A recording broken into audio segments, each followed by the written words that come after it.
Hello and welcome to TVC News this hour. We begin with development from the Lagos City Marathon. Edwin Kibet of Kenya has won the 10th Lagos City Marathon. He returned a time of 2 hours 14 minutes to emerge champion. Gyanyango Bui is the first Nigerian to cross the line at 2 hours 25 minutes. Meseret Hafa Guta is the winner of the marathon's women event. She clocked a time of 2 hours and 37 minutes. This year's race was too hot for defending champion for the women, Kebeni Chala, who couldn't even pick a medal but finished in 10th place. Blessing Shambo is the first Nigerian woman to cross the line, while Elizabeth Power came second. And I'm being joined live in the studio, the senior correspondent, Solomon Ajuziogu. Yes, Solomon, the marathon, Lagos City Marathon held today, and I'm just wondering if you participated since you covered that event. How many runners participated this year? This year we had over 30,000 of them who competed, but you know that the races, we have two races. You have the 42 kilometer, which is a full marathon, and then you have the 10 kilometers, and you always have more people in the 10 kilometers race, in the 10 kilometer race. So the 42 kilometer is the one that is the big one, the tough one. It's so difficult.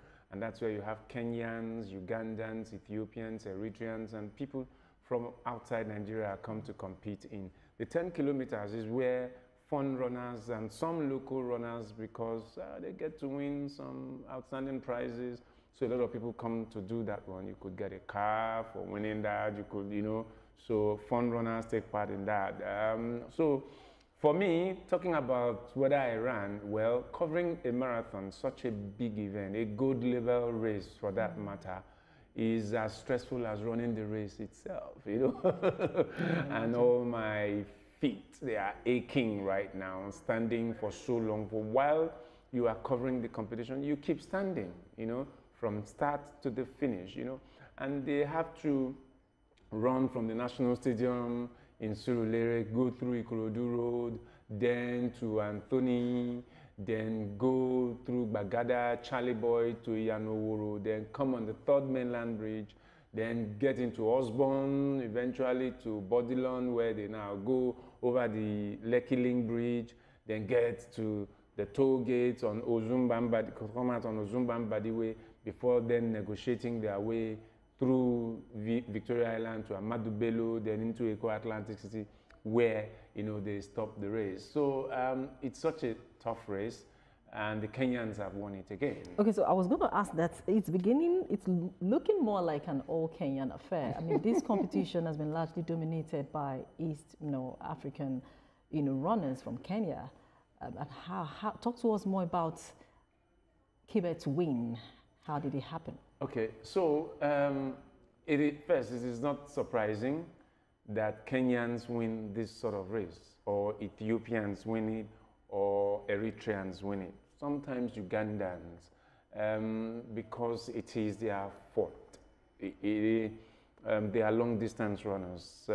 Physiologically, there's always been the talk about their lungs, how big their lungs are, and how much they are able to retain air over a long period of time, how they are able to manage oxygen, because there are people who come from, well, you call them, they have a camp, we call it somewhere in Eldoret in Kenya, and it is the Rift Valley where, air oxygen consumption is a bit lower, so they can handle this sort of endurance thing. So, but the beautiful thing is that even though a Nigerian did not win, a Nigerian made the top 10. So if you have more than 15 East Africans, and there is a Nigerian who finished within the top 10, who actually finished 8th.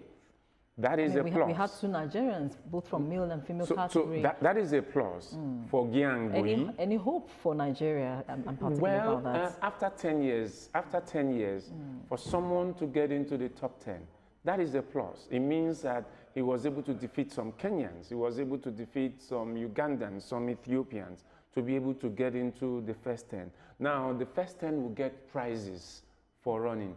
Now, the Nigerian athletes also get a separate prize for the first Nigerian that crosses the line, yeah. whether male or female. Now, you're talking about the first Nigerian that crossed the line. He did not only cross the line as the first Nigerian, he also finished within the top 10. So he is within the prize zone of the marathon.